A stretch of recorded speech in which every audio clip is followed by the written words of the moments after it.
Natalie stood in the middle of the diaper aisle, clutching a pack of newborn swaddles against her 34-week belly when she smelled it. That scent. Sandalwood and expensive scotch. Her heart stopped before her brain could even register why. She turned slowly, praying she was hallucinating, praying it was just a cruel memory. But there he was.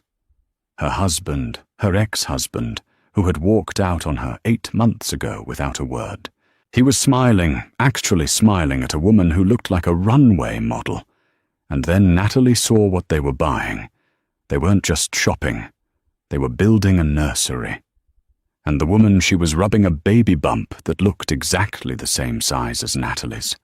The automatic doors of Lullaby Lane slid open with a cheerful ding that felt mocking.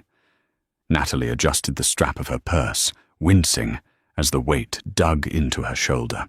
Being 34 weeks pregnant alone wasn't just emotionally draining. It was a physical marathon that she was losing. If anyone had asked Natalie a year ago where she'd be today, she would have described a very different life. She would have said that she and her husband, Liam, would be painting a nursery yellow. She would have said they'd be arguing playfully over names like Theodore or Harrison. Instead, she was here in the most expensive baby boutique in downtown Seattle alone, counting the pennies in her bank account, while her ankles swelled to the size of grapefruits. She knew she shouldn't have come to this store. Her budget was strictly Walmart clearance aisle, not organic bamboo swaddles. But today was her birthday, her 32nd birthday, and since her phone had remained dead silent all day, no texts from old friends who had taken Liam's side, and certainly nothing from Liam himself, she decided she deserved to buy one nice thing for her son. Just one thing that wasn't a hand-me-down from a pitying neighbor. She pushed the cart, the metal rattling slightly. The store was quiet, smelling of lavender and new fabric. She ran her hand over a crib that cost more than her current rent. "Beautiful, isn't it?" a sales assistant chirped, appearing out of nowhere. "Solid oak converts to a toddler bed." Natalie smiled weakly, instinctively, covering her belly with a protective hand.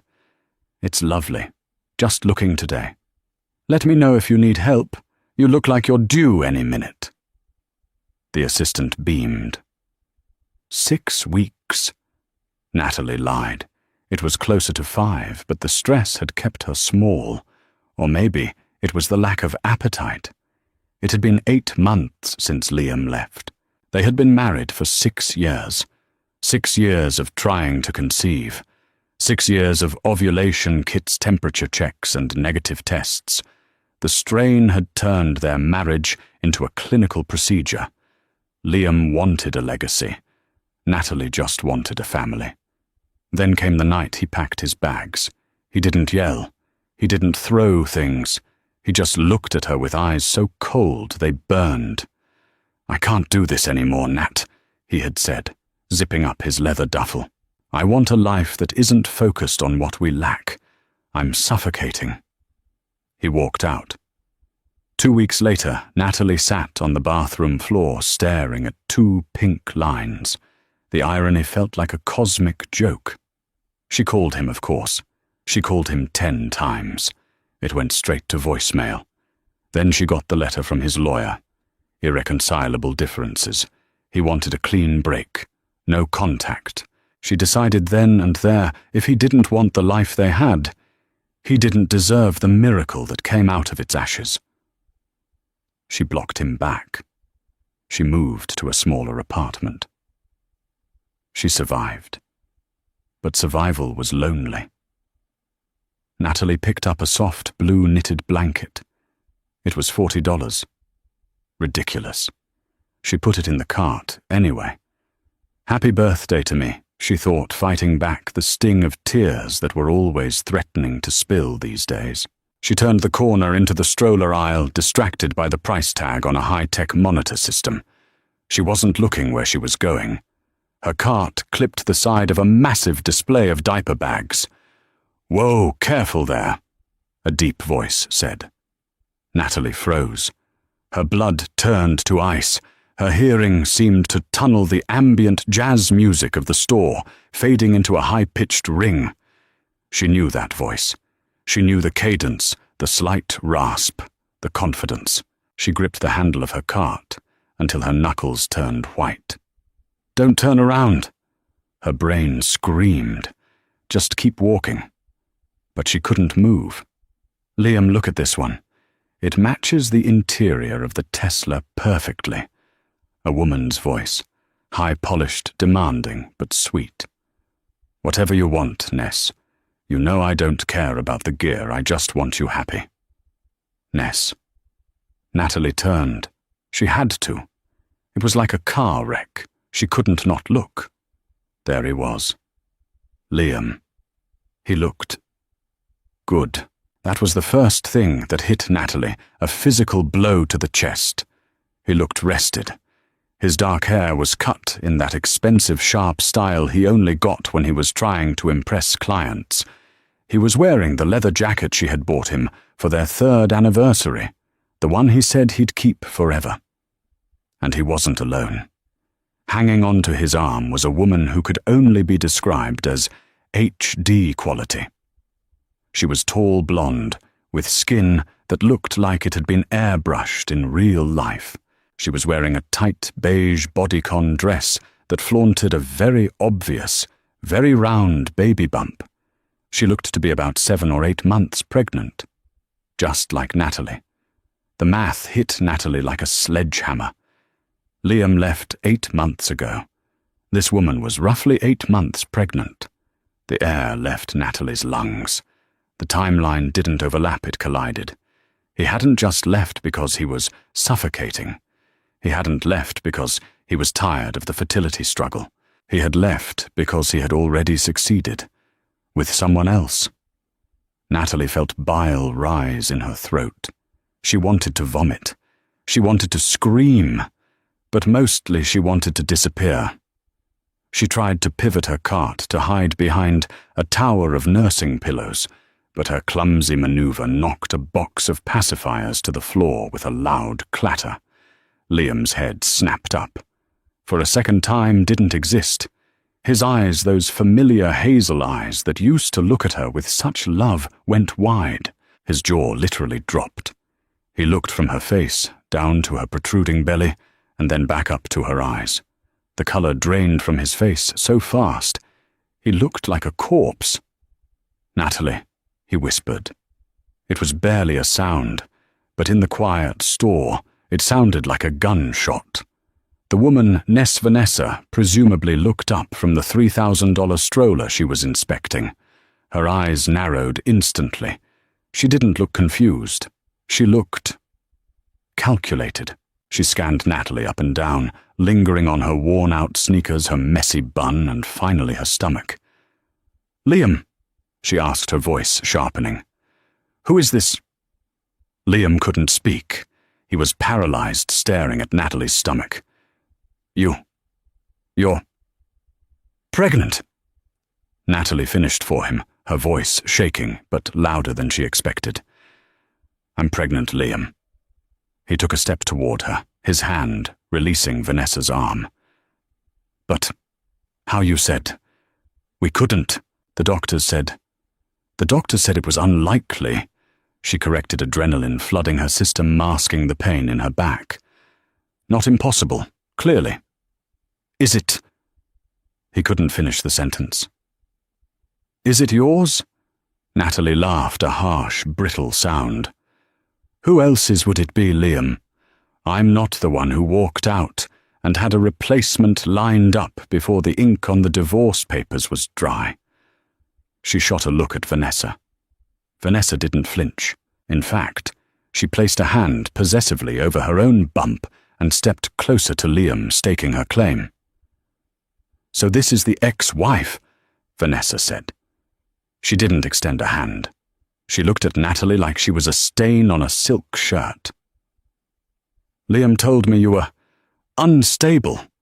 I didn't realize you were a stalker, too." "Stalker?" Natalie sputtered, I'm shopping for my child in a public store." "It's a little convenient, isn't it?" Vanessa sneered. "Showing up here. Now when we're finally happy." Happy? Natalie looked at Liam. He was still staring at her, sweating. He looked like he was having a panic attack. "Is that what this is, Liam? You left me because of stress, but you seem to have moved on to the exact same situation pretty quickly." Liam swallowed hard. "Natalie, I didn't know. You never told me." "You blocked me," she shouted. A few other shoppers turned their heads. She didn't care. "You changed your number. You had your lawyer threaten me with a harassment suit if I contacted you. Remember?" "I thought you were just trying to drag out the divorce," he stammered. "I didn't know you were carrying." "Well, I am," she said, drawing herself up. "And I see you've been busy too." She gestured to Vanessa's stomach. "Congratulations. I guess the problem wasn't you, right?" That landed. She saw Liam flinch. For years he had secretly feared his sperm count was part of their issue, though he never admitted it. Seeing Vanessa pregnant must have been the ultimate ego boost for him. "Vanessa is due in 3 weeks, Liam said, his voice regaining some strength, though he still looked pale. "We're having a boy." "I'm having a boy," Natalie said quietly. The silence that followed was heavy enough to crush bones. "2 boys," Liam whispered. "2 sons." "No." Vanessa cut in sharply. She tugged on Liam's arm hard. "Liam, stop it. She is clearly lying. Look at her. She's probably wearing a pad. She's desperate. You told me she was desperate." "I am not wearing a pad." Natalie snapped her hormones, finally taking the wheel. She was furious. "I am 34 weeks pregnant with his son. Liam, let's go." Vanessa hissed her eyes, darting around to see if anyone was filming. "This is trashy. I won't have my baby stressed by this woman." "Go then," Natalie said to Liam. "Walk away again. It's what you're best at." Liam looked torn. He looked at Vanessa, then at Natalie. He looked at the expensive stroller, then at her sad little cart with the single $40 blanket. "Nat," he said, taking a step closer, ignoring Vanessa's tug. "If that baby is mine, I have rights." "Rights," she scoffed. "You gave up your rights when you abandoned me. You don't get to cherry-pick the parts of fatherhood you want." "I have money, Natalie," he said, his voice dropping low. "I can help. You look tired. You look like you need help." "I don't need your money." She lied. She desperately needed money. "And I certainly don't need you." "Liam," Vanessa shrieked. "We are leaving now." She grabbed his hand and physically yanked him. Liam stumbled back, but his eyes were glued to Natalie. He looked terrified. He looked regretful. As Vanessa dragged him toward the exit, he mouthed something to Natalie. She couldn't hear it, but she read his lips perfectly. "I'll call you." Natalie stood there in the aisle, shaking until her knees gave out. She sank to the floor right there in Lullaby Lane, hugging her belly while a concerned store clerk ran over to bring her water. She thought the worst part was over. She thought seeing him was the climax. She was wrong. The nightmare was just starting. Natalie sat in her beat-up Honda Civic in the parking lot for 20 minutes, trying to get her breathing under control. Her hands were trembling so badly she couldn't put the key in the ignition. 2 boys. He was having a son with her. He was having a son with her. They were due weeks apart. The timeline nagged at Natalie. If Vanessa was due in 3 weeks, she was roughly 37 weeks pregnant. That meant she conceived almost a month before Liam left Natalie. He had cheated. He hadn't just left. He had been having an affair, got her pregnant, and then left Natalie to be with her. The realization was a dull ache, less sharp than the shock of seeing him, but heavier. It confirmed everything she feared about her own inadequacy. She wiped her face, checked her makeup in the rearview mirror. She looked like a raccoon and started the car. She needed to go home. She needed to elevate her feet and forget. Today happened. But as she pulled out of the parking lot, her phone buzzed. It was an unknown number. Her heart hammered. Liam? She hesitated, then answered. Hello, Natalie. It wasn't Liam. It was a woman's voice, smooth, confident, slightly mocking. Who is this? Natalie asked, though she had a sinking feeling she knew. It's Vanessa, she said. Don't hang up. We need to talk, woman to woman. I have nothing to say to you, Natalie said, reaching to end the call. I know about the clinic, she said quickly. Natalie froze. What?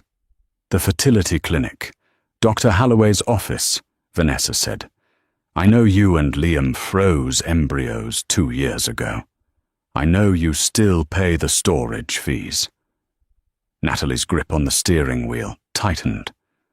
How do you know that those records were private? Liam tells me everything. She lied. Natalie could hear the lie in her voice. Liam never talked about the IVF failures. He hated it. Here's the deal, Natalie. Liam is emotional right now. Seeing you, bloated and pathetic, it triggered his savior complex. But he doesn't want you, and he certainly doesn't want a child with you.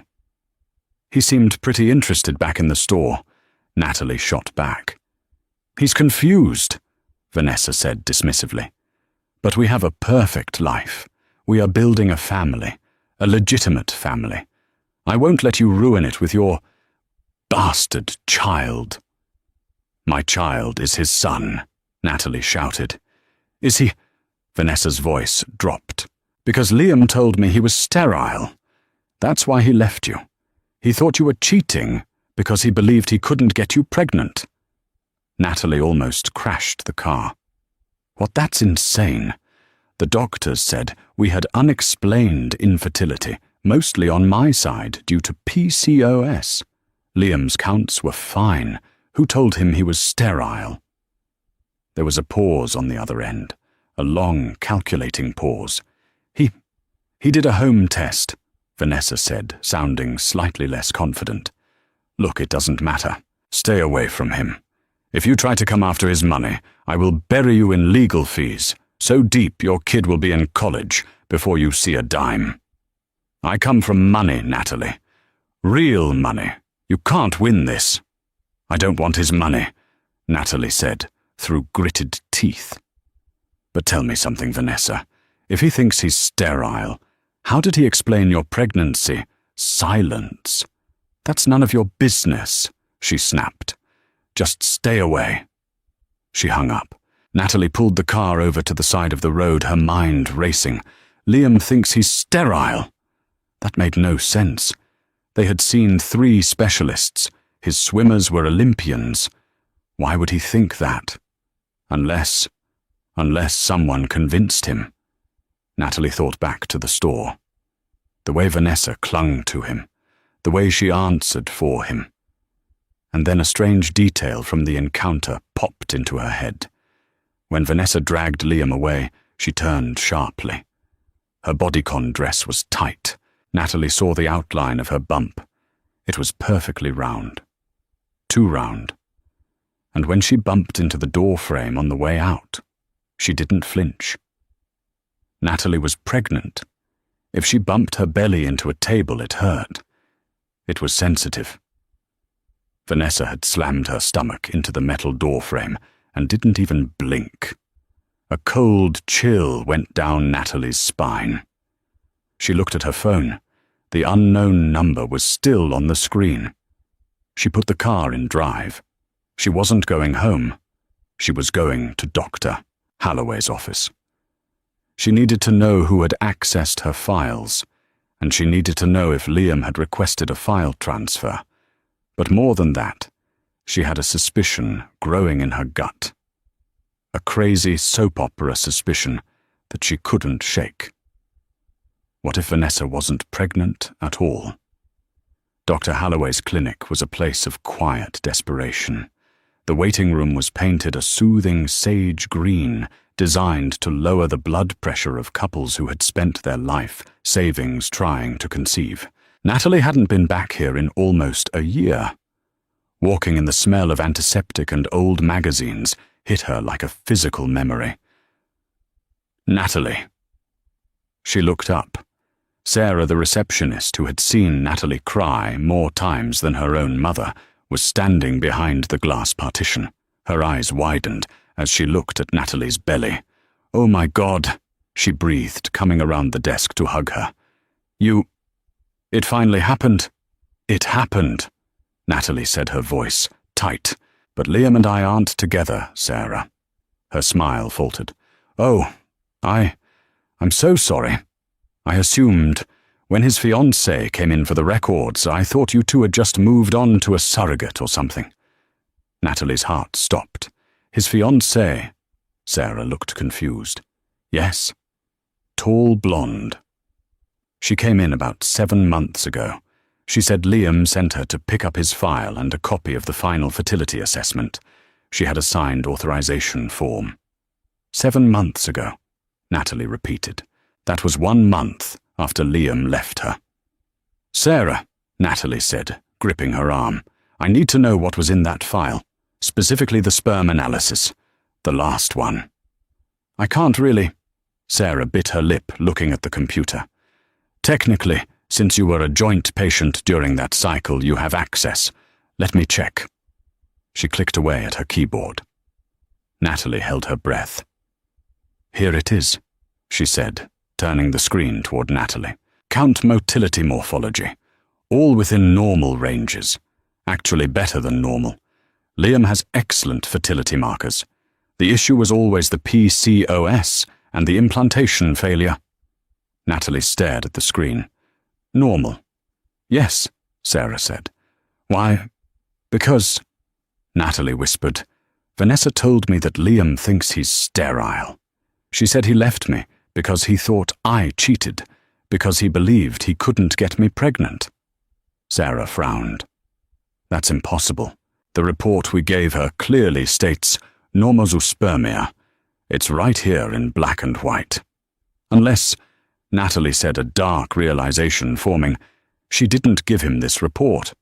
"Sarah," she asked, her voice trembling, "does the system show if the file was emailed or printed?" "Printed," Sarah said.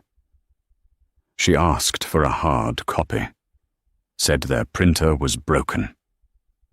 It all clicked. Vanessa picked up the real report.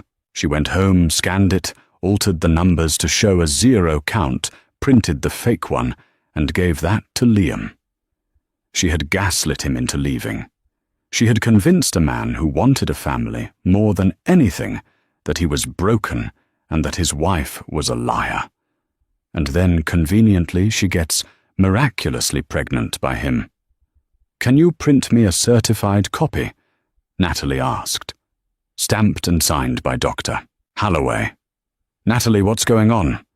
"I'm going to get my husband back," she said, and then corrected herself. "I'm going to get the truth." She left the clinic with the envelope tucked into her purse like a weapon. The sun was setting, casting long, angry shadows across the city. She drove home, but she didn't go inside. She sat in her car, staring at the envelope. She needed to talk to Liam, but she couldn't just call him. Vanessa monitored his calls. She had practically admitted it. She needed him to come to her. Natalie pulled out her phone and unblocked his number. It felt like unlocking a door she had boarded up for a hurricane. She typed a text. "I know about the report, Liam. I know you think you're sterile. Meet me. Or I post the real medical records on Facebook and tag your mother." She knew mentioning his mother would work. Liam's mother was a terrifying matriarch who controlled the family trust. She hated scandal. 3 minutes later, her phone buzzed. Where my apartment? Come alone. If I see her car, I'm gone. On my way. It began to rain around 8 o'clock, Tess. A heavy, relentless Seattle downpour that hammered against the window of Natalie's small one-bedroom apartment. She had tidied up, hiding the stack of overdue bills and arranging the few baby things she had bought, the lotion, the onesies, the single blanket from today on the coffee table. She wanted him to see it. She wanted him to see the reality of what he had abandoned. At 8:45 p.m. there was a knock.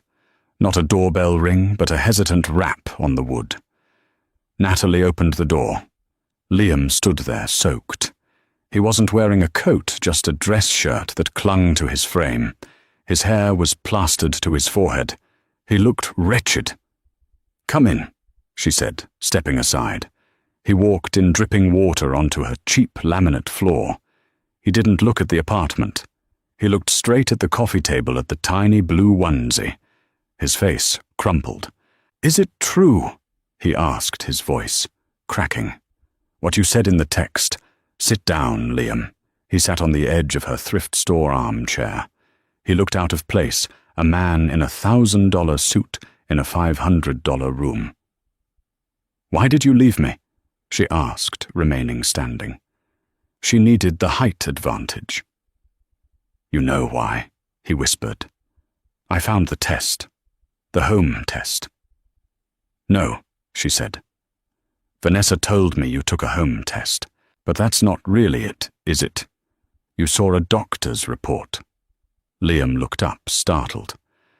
"How do you know that?" "Because I went to Dr. Halloway's today." She reached into her bag and pulled out the envelope. She tossed it onto the coffee table. It landed with a heavy thud. "Read it." Liam's hands shook as he opened the envelope. He pulled out the certified document.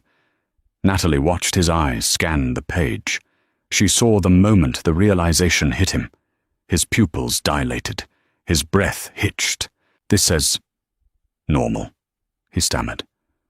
But the one she showed me, it said azoospermia. 0 count. She forged it, Liam. Natalie said, her voice cold. "She went to the clinic, picked up your records and altered them. She convinced you that you couldn't have children, so that when I turned up pregnant, you would assume I cheated. She isolated you." Liam dropped the paper. He put his head in his hands. "Oh my God. I accused you. I told my lawyer you were an adulterer." "Yes, you did. But wait," he said, looking up desperation in his eyes. "If I'm not sterile, then Vanessa's baby. It is mine. It really is a miracle." "Is it?" she asked. "You're a smart man, Liam. You run a hedge fund. Look at the data. You sleep with me for 6 years, nothing. You leave me, and within 3 weeks, she's pregnant, and she's due the exact same month as me." "She said she's highly fertile," Liam said weakly.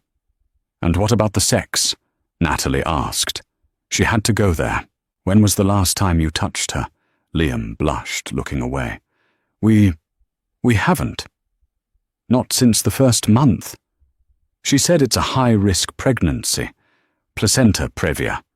The doctor said no intimacy until the baby is born. Have you met this doctor?"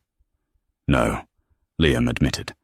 "She goes to a private clinic in Switzerland for her checkups. She flies out once a month. She says the care is better."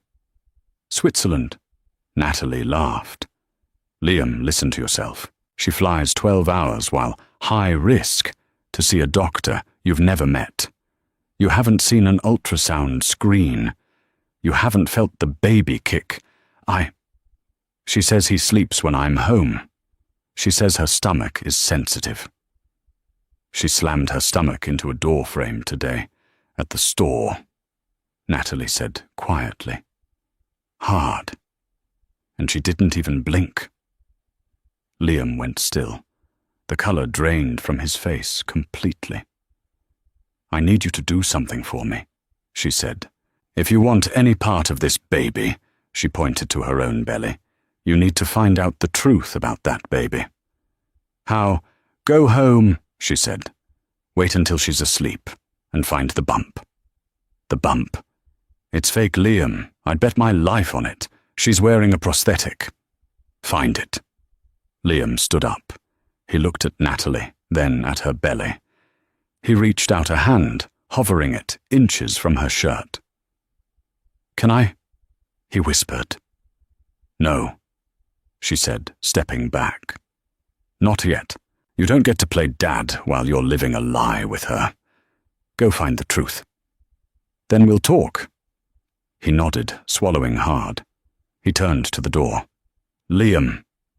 He paused, hand on the doorknob. If you find it, she said, don't confront her. Not yet. She's dangerous. Just get proof and get out. I will, he said.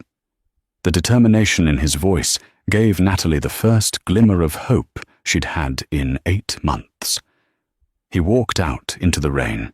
The rain in Seattle didn't just fall, it drowned the city. Inside Natalie's apartment, the silence was loud enough to vibrate in her teeth. It was 11:30 p.m.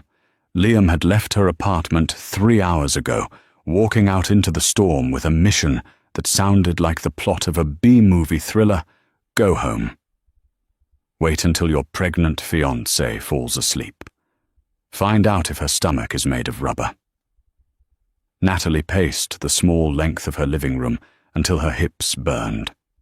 She couldn't sit. Every time she closed her eyes, she saw Vanessa's face in the store, that smug, untouchable mask. She saw the way she had slammed her belly into the doorframe. Her mind started playing tricks on her. What if she was wrong? What if she was just a bitter hormonal ex-wife projecting her own insecurities onto a woman who was actually telling the truth? If Liam touched her stomach and felt a kick, Natalie would be the villain. She would be the crazy stalker Vanessa accused her of being. She ate a sleeve of saltines. She organized her spice rack by color. She stared at the ultrasound of her son, Harrison, tacked to the fridge. Please, she whispered to the universe. Please don't let him be having a baby with her. Let mine be the only one. Midnight came and went. Then 1:00 a.m. At 1:42 a.m. her phone buzzed on the counter. The vibration sounded like a gunshot. She lunged for it. Liam. Hello. Her voice was breathless. Natalie. His voice wasn't a whisper. It was a hollowed-out rasp, like he had been screaming for hours, but no sound had come out. Are you okay? She asked, gripping the counter. Where are you? I'm in the garage, he said. I'm in my car. I couldn't stay in the house. I couldn't breathe the same air as her. Liam, what happened? Did you check? I didn't just check, he said, and she heard the click of a lighter. Liam didn't smoke. He must have been breaking every rule tonight. I went through everything. Natalie, it's worse than you thought. It's so much worse. Tell me. She went to bed at 10. He began, his voice trembling with a mix of rage and exhaustion. She always locks the bedroom door, now says she needs privacy for the baby's sleep cycle. I waited until I heard her snoring. I used the emergency key above the doorframe. You went in. I crept in. The room was dark, just the streetlights coming through the shears. She was sleeping on her back. Her breathing was heavy. I stood over the bed for 10 minutes, just watching her. I needed to know, Nat. I reached out. He paused, taking a shaky breath. I reached out to touch her stomach. And it was hard, he said. Not tight like a muscle. Hard like a shell. And it was cold. Her arms were warm, her neck was warm, but her stomach was room temperature. I pulled the duvet down an inch. The waistband of her pajamas was pulled up high, but I saw the edge. It wasn't skin, Natalie. It was a seam, a thick silicone ridge glued to her side. Oh my God. Natalie exhaled, her knees finally giving out. She slid down the kitchen cabinets to the floor. I knew it. I took a picture, he said. For evidence. But that wasn't enough. I needed to know why. Why would someone do this? Why fake a pregnancy for 8 months? The effort, the lies. It's psychotic. Did you find anything else? I took her iPad, Liam said. She's lazy with security.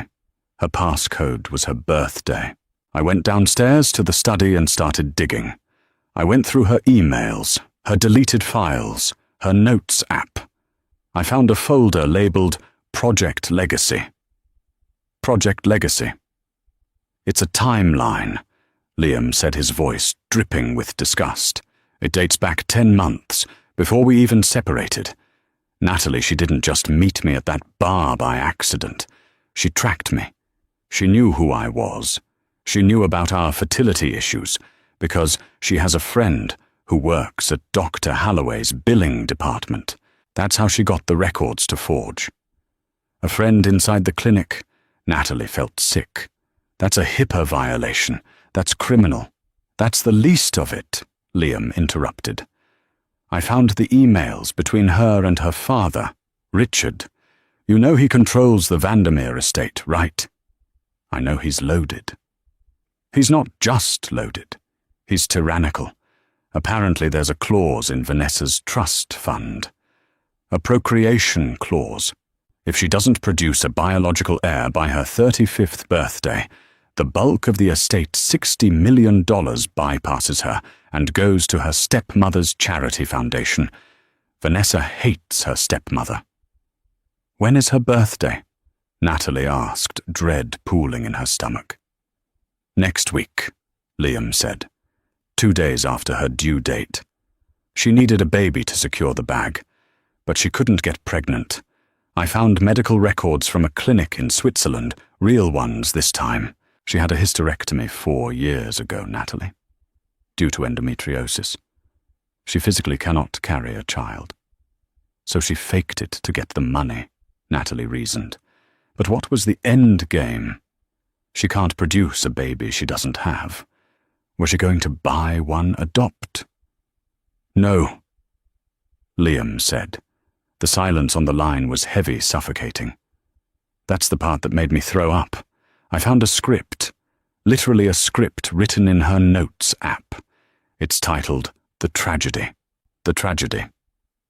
She wasn't planning on bringing a baby home, Natalie. She was planning a stillbirth.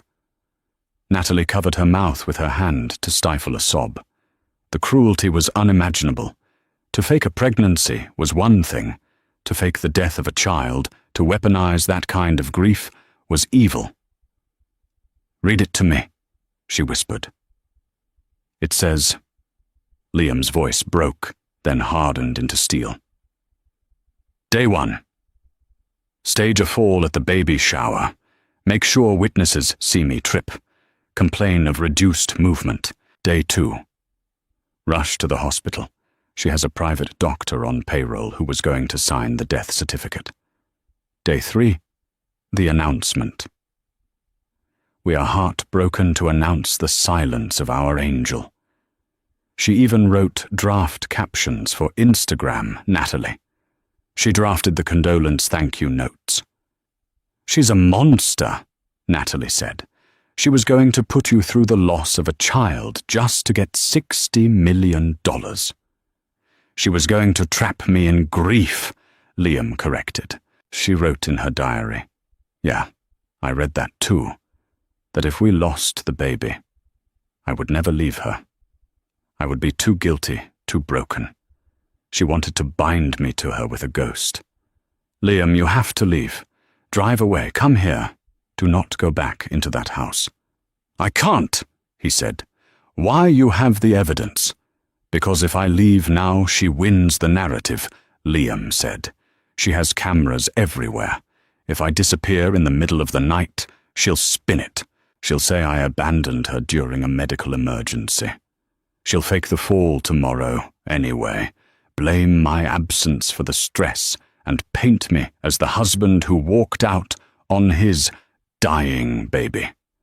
She'll destroy my reputation, my company, and she'll still get the money. She'll play the victim, and everyone will believe the grieving mother over the cold, sterile husband. So what do we do? Natalie asked. We can't let her get away with this. We burn her down, Liam said. We don't just expose her. We annihilate her credibility, irreversibly. Tomorrow is the baby shower. The Fairmont, she recalled. 200 guests. Everyone, Liam confirmed. Her father, his lawyers, my partners, the press. She invited Seattle Weekly for the society pages. She wants an audience. I'm going to give her a show she'll never forget. What's the plan?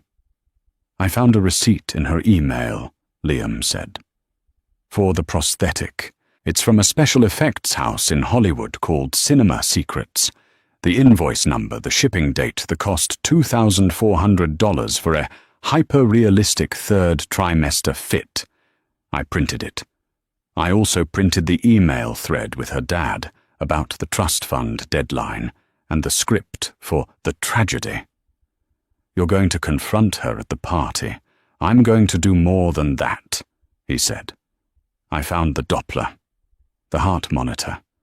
Yeah, she bought a broken one on eBay, one that only plays static. She keeps it in the nursery to show people but claims the baby is shy. I swapped it. You what? I have a friend in medical supply. I called him an hour ago, woke him up. I'm driving to his warehouse now to pick up a high-end amplifier-connected fetal Doppler. I'm going to swap it into the gift box tomorrow morning. Liam. Natalie realized where he was going. You're going to try to find the heartbeat in front of everyone. Exactly. And when there is no heartbeat, just the sound of plastic. I need you there, Natalie. Me, I need the contrast, he said passionately. I need them to see what a lie looks like, and then I need them to hear what the truth sounds like. I need you to bring your records. Bring our baby. Let me put the Doppler on you. That's insane, she said. It's a war zone. It's the only way to clear my name, Liam said. And yours. She told everyone you were crazy. She told everyone you were jealous. If we do this, we prove that we are the parents. We prove that we are the family. Please, Nat, for Harrison. Hearing him say their son's name for the first time broke the last of her resistance. He wasn't the coward who left her 8 months ago. He was a man waking up from a nightmare, fighting his way out with a torch. I have a blue dress, she said quietly. It still fits. Wear it, Liam said. Meet me at the Fairmont at 1 p.m. Don't come in through the front. Use the side entrance by the kitchens. I'll text you when to walk in. Liam. Yeah, be careful. If she realizes you know. She won't, he said darkly. I'm going back to the house now. I'm going to crawl back into bed next to that rubber stomach. I'm going to kiss her forehead and tell her I can't wait for tomorrow. I'm going to play the loving husband one last time. You're a better actor than she is, Natalie told him. I'm not acting, he said, his voice dropping. I am excited for tomorrow. I'm excited to watch her world crumble. He hung up. Natalie sat on the kitchen floor in the dark, the silence returning, but the fear was gone, replaced by a cold, sharp determination. She looked at the ultrasound on the fridge one last time. She wanted a tragedy, she thought, pulling herself up, using the counter. Tomorrow she's going to get one. But it won't be ours. The ballroom at the Fairmont was a sea of pastel blues and whites. There were ice sculptures of storks, a string quartet playing Taylor Swift covers, and enough white hydrangeas to bury a small village. It was a display of wealth, so aggressive, it felt like a weapon. Natalie stood at the double doors, clutching her purse.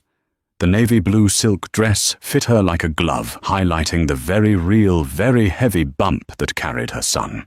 Her heart was hammering against her ribs, a frantic rhythm that matched the adrenaline coursing through her veins.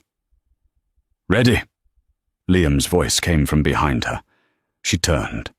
He looked devastatingly handsome in a charcoal suit, but his eyes were hard, flinty. He held a large box wrapped in shimmering blue paper with a massive white bow. The blue box. "As I'll ever be," she said. Liam pushed the doors open. The chatter in the room didn't stop immediately. It died in waves rippling outward from the entrance as people noticed them. First the greeters, then the guests near the bar, and finally the head table where Vanessa sat on a throne-like velvet chair. She looked perfect. Her hair was in an intricate braid, her makeup flawless. She was wearing a white lace gown that hugged her bump. When she saw Natalie, her smile didn't just drop, it evaporated. "What is she doing here?" Vanessa's voice cut through the silence. She stood up, hand instinctively going to her stomach. "Security. I invited her." Liam boomed his voice, projecting easily across the room. He didn't look at the guests. He walked straight toward Vanessa, Natalie trailing a few steps behind him like his shadow. "You invited the ex-wife."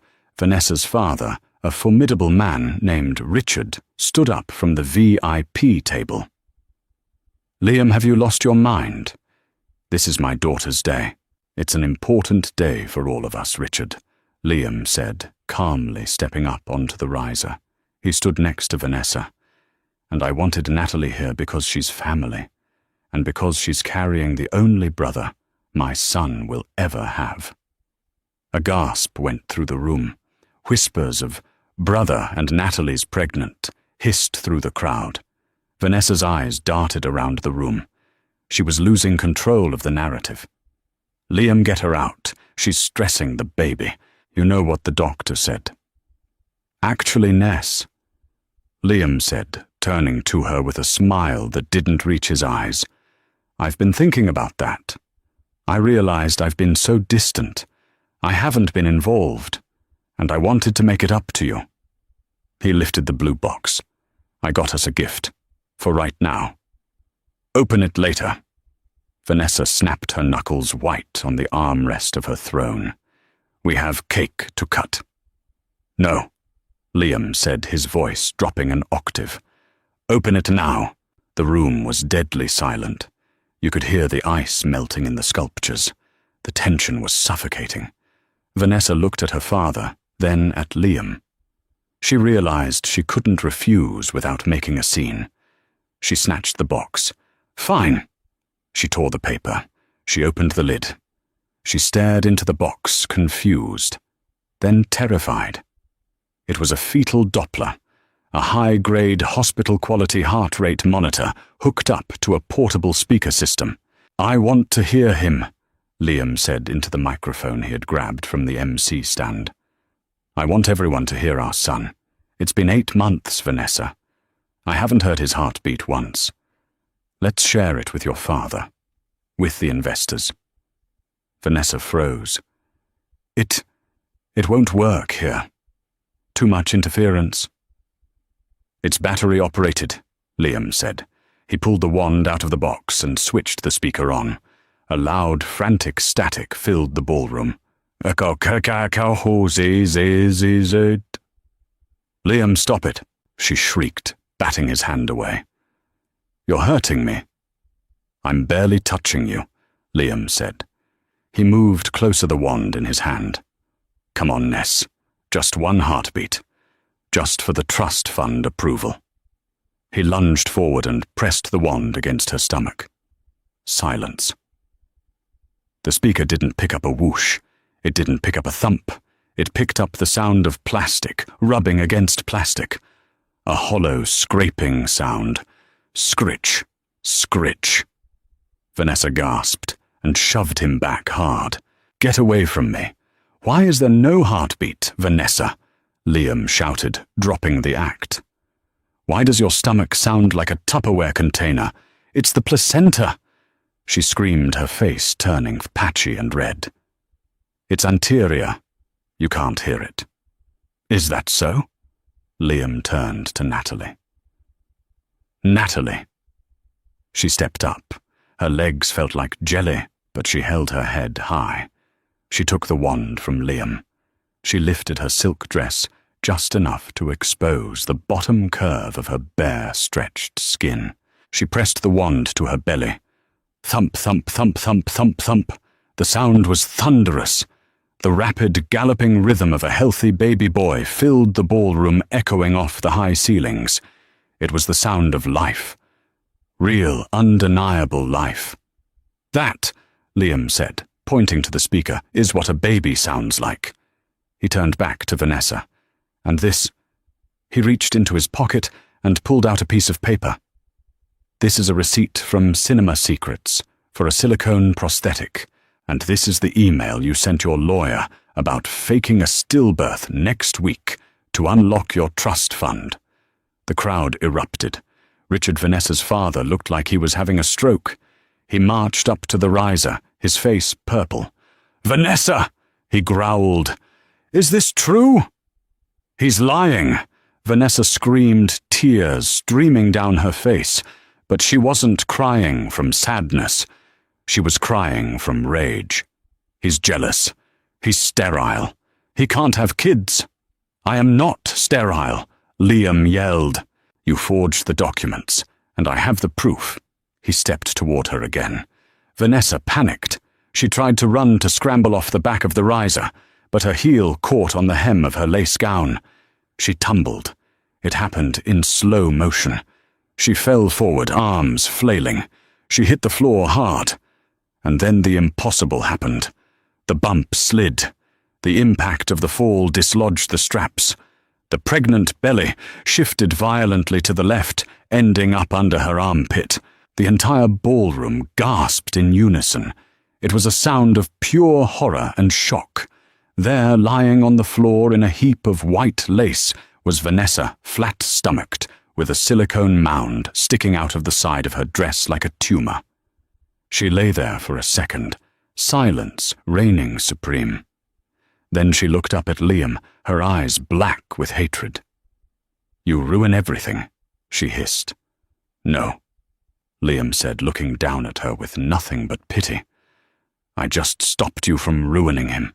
He pointed at Natalie and their unborn son. Security didn't need to be called. Vanessa's father dragged her out himself, muttering about disownment and lawyers. The guests fled like rats from a sinking ship. Natalie stood amidst the ruins of the party, the sound of her son's heartbeat still echoing in her ears. Liam walked over to her. He looked exhausted. He looked broken. But for the first time in 8 months, he looked free. "It's over," he whispered. "No, Liam," she said, putting a hand on her real living belly. "It's just beginning."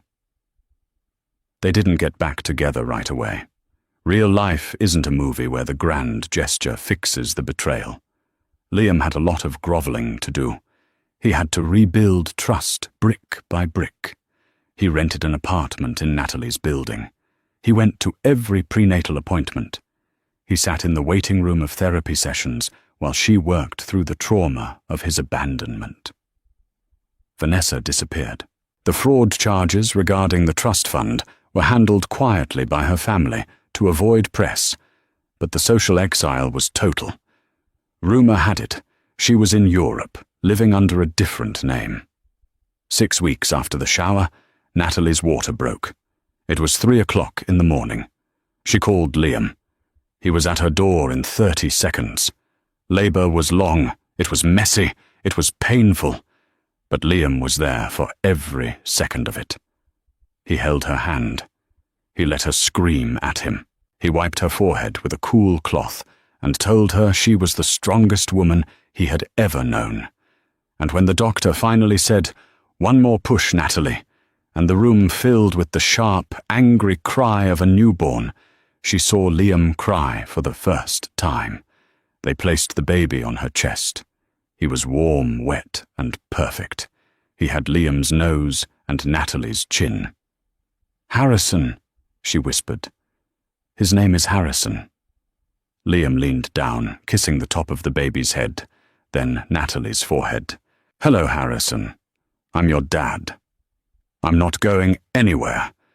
Ever again." They co-parent now. They're dating slowly. They have dinner on Fridays. They walk Harrison in the park on Sundays. Natalie doesn't know if they'll ever be married again. Maybe the scars are too deep. Or maybe they're healing. But yesterday, Natalie was shopping at Lullaby Lane again. She was buying diapers. She walked past the spot where she ran into them that day. The spot where her world fell apart. She didn't feel fear. She didn't feel pain. She looked down at Harrison, cooing in his stroller, grabbing at a plush toy. She smiled. She had won. And that is the story of how Natalie exposed her ex-husband's new girlfriend at her own baby shower. It was the hardest year of her life, but looking at her son now, she knew she'd go through it all again, just to hold him. Now I have a question for you guys. If you were in Liam's shoes, if you were shown proof that you were sterile and your partner was pregnant, would you have left, or would you have stayed and fought for the truth? Let me know in the comments below. I read every single one. If you enjoyed this story and want to hear more real-life drama betrayals and sweet revenge, please hit that like button. It really helps the channel. And don't forget to subscribe and ring the bell so you never miss a part. Thanks for listening, and remember, the truth always comes out eventually.